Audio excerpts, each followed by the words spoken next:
Pass muna tayo sa kangkong chips. Dito sa Ilocos region, may kangkong chips. Huyo ka, Diyos mohi ka. Gamit ang balat ng palaka, magkakaroon tayo ng kangkong chips original by pulutan ng ina mo. Alright. Una sa lahat, first of all, binalitan natin itong mga kangkong. Bababaran lang natin ng paminta, asin, konting suka at bawang para bumango. Hahaluin ng may kasamang pagmamahal. Alright. Aayusin at ilalagay lang natin sa ating maliit na bilao. Huwag pagdidikit-dikitin. Kailangan ng space parang yung hiningi niya sa'yo. Alright. Binabad lang natin magdamag sa araw hanggang matuyo. Idadaing muna natin siya. At kapag ganito na itsura mga kapulutan, pwede na yan iprito. Pat dry na dry itong balat ng kangkong mga kapulutan para siguradong crispy yung kakalabasan niya. Alright.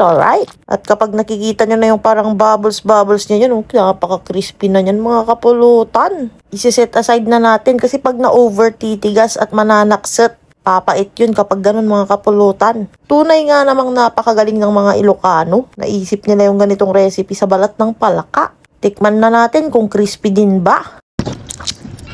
Sheesh, tunog pa lang napaka-crispy na mga kapulutan. Isaw-saw sa suka na may sibuyas. First bite, crispiness check.